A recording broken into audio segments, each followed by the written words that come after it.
Are you planning to become a dog sitter, or are you already a dog sitter and you're wondering how you can be even better at your job? If you have these questions, then you are at the right place. Today in the Happy Birds video, I'll be discussing how to be the best dog sitter. Let's go.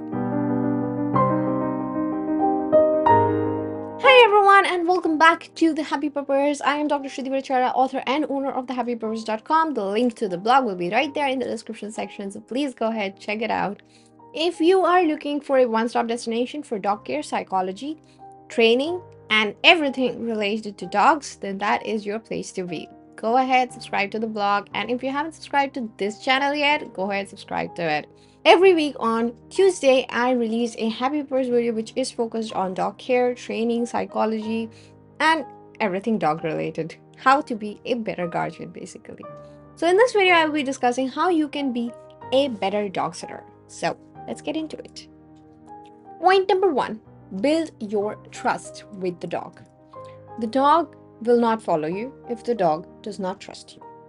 And the use of negative reinforcement methods, though many of the trainers advertise it, like you can use prong collars and you can use shock collars, I don't. Personally, I don't.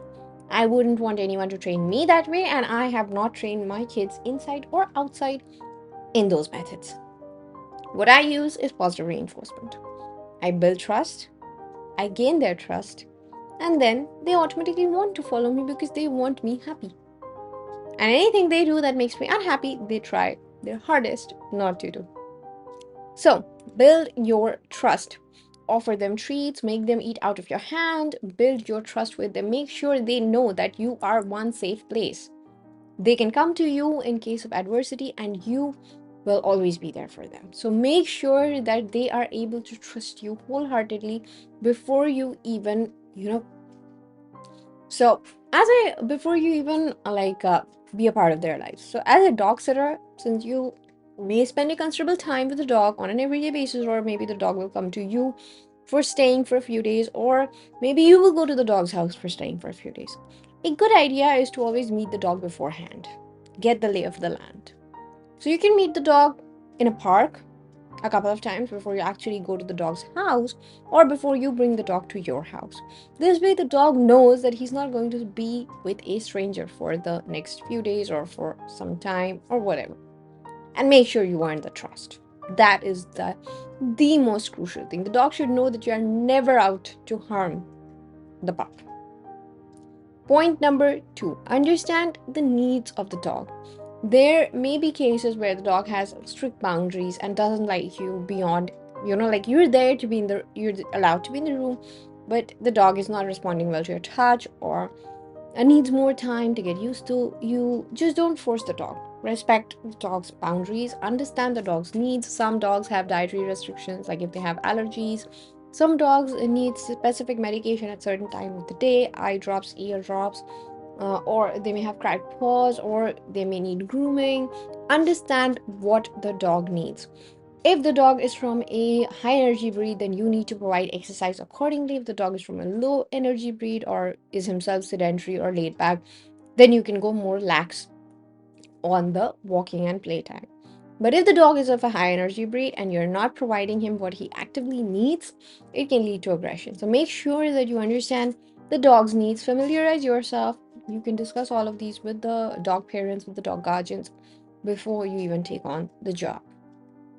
Point number 3, conduct a safety check. Always check the environment where the dog will be housed in, or if you are going to the dog's house, is there a way the dog can escape? Especially crucial if you are seeing a Siberian Husky. They are active escape artists and they just love to do it. So make sure that the fences are high enough, the doors and windows don't have an option for the dog to just let himself out whenever he wants. So check for everything. And along with these things, you should also check for harmful cleaners or things that can be toxic to the dog, like toxic plants, any harmful cleaning agent or detergent or anything, or even electric cords that are like on the floor that the dog can chew through and get shocked, or open wires or open sockets or anything that can hurt the dog, or the presence of tiny small buttons or anything that could be a choking hazard. So you have to be very careful and make sure none of these things are at a place where the dog can reach. Point number 4, follow the instructions. Whosoever's dog you are sitting, they will have very specific instructions for you to follow. They will let you know how they treat their dog, how they provide food to the dog, what kind of food, what time of the day, when does the dog go for a walk, when does this happen, when does that happen. The dog's schedule is very well known to his guardians. So ask the guardians for the schedule. Ask them if there are any special considerations or if they want anything specific from you. Those who are new at this dog sitting thing, they may not openly tell you everything, so you have to go ahead and ask them these specific questions so that you have a complete lay of the land before you go in and start sitting the dog. So make sure to ask if there are any dietary restrictions for the dog, if the dog is allergic to anything, or the medical history of the dog, if the dog has any diseases, any ongoing diseases, any past diseases that you need to know that can flare up, like arthritis or something, or anything that the dog is scheduled for, or when was the dog last vaccinated and when is the next vaccination, all of the details. You must get all of the details. Point number 5, be patient. Dogs need time to trust. Furthermore, if you're sitting a dog, think about it this way: you're like a small child and your parents just put you with a stranger and they went. How would you feel as a child? That's much easier to relate to, right? But that dog is pretty much feeling that same way. The dog is a baby who's been left in your care and his parents are not there. And he may feel betrayed, he may feel anxious, he may have separation anxiety, and he may display behavioral issues. Now, as the sitter, you have to approach each and every challenge that comes your way with patience and with a very calm demeanor. You have to first understand what the dog is going through. So, you have to make the dog comfortable. You have to earn the dog's trust, as I said before. So, if you've had a previous interaction, this transition may go a bit smoothly. Engage the dog in playtime, keep the dog busy so that his mind does not go to where my parents are and instead just gets so tired that he goes off to nap. These small things make the transition much easier for the dog. There will be times when the dog will be a bit sad, so maybe you can spend a bit of time cuddling with the dog if the dog prefers cuddles or something to make him feel better. Point number 6, provide regular enrichment.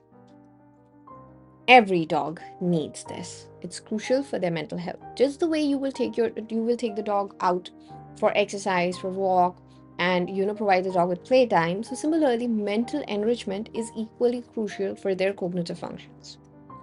Actually, it has also been shown that dogs who engage in high levels of mental workout or cognitive tasks, they have less of mental decline later on when they reach the senior stages of their life. So they are mentally healthier than the dogs who have not engaged in a whole lot of cognitive tasks in their young and puppyhood stages.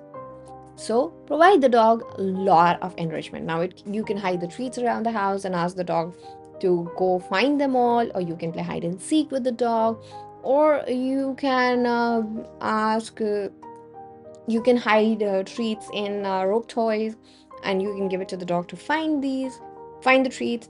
All of these are different methods of mental enrichment that can be done right at your home or at the dog's home itself.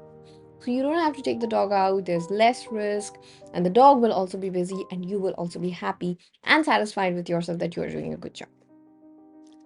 So point number 7, regular exercise.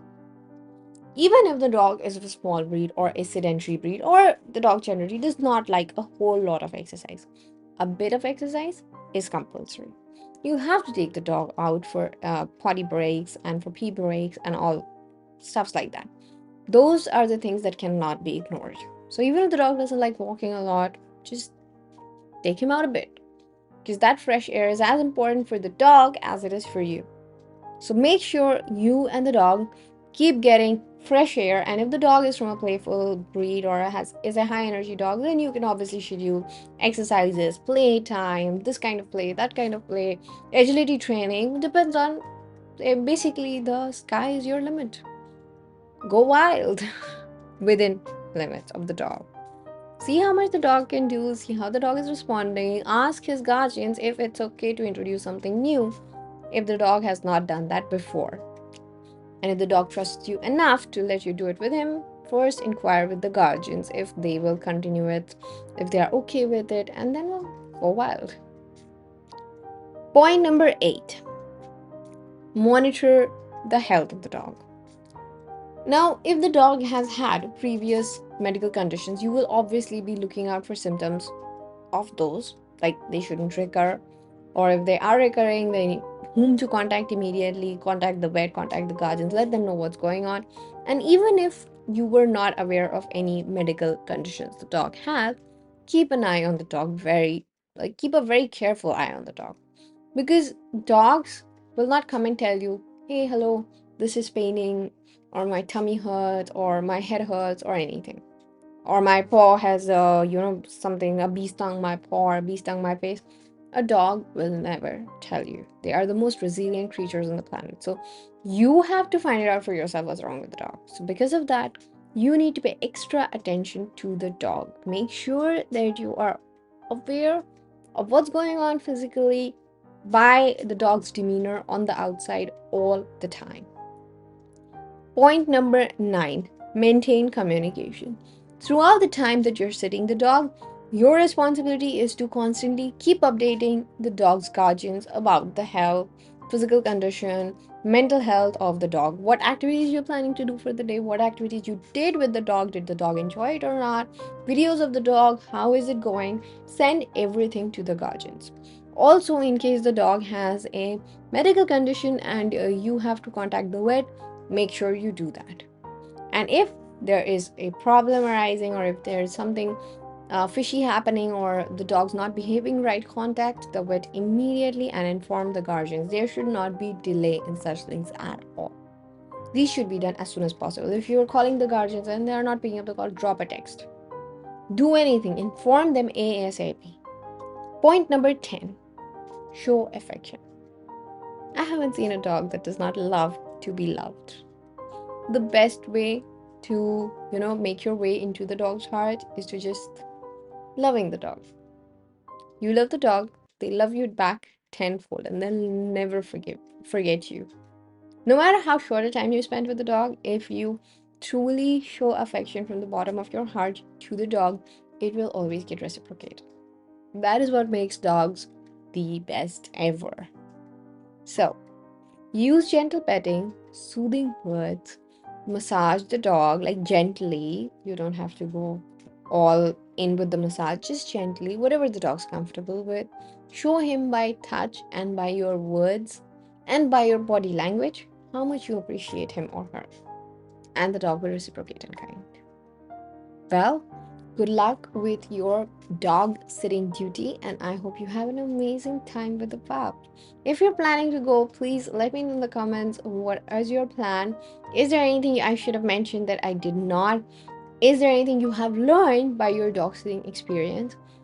Or whatever you want to share. You can also share anecdotes of your experience. I would love to read and respond. So thank you so much for hanging out with me on this video, for coming, watching, and I hope you recommend this to your friends who are thinking of doing dog sitting, or thinking of getting someone to dog sit their dog in the future. So please let them know to have a look at this video before they, so that they find the right sitter. Anyways, I will see you guys in my next video. This is it for this one, at least. So go ahead, hit that like button, subscribe button, ring the notification bell, set it to all so that YouTube never forgets to remind you about the new releases. And see you in the next video. Bye bye.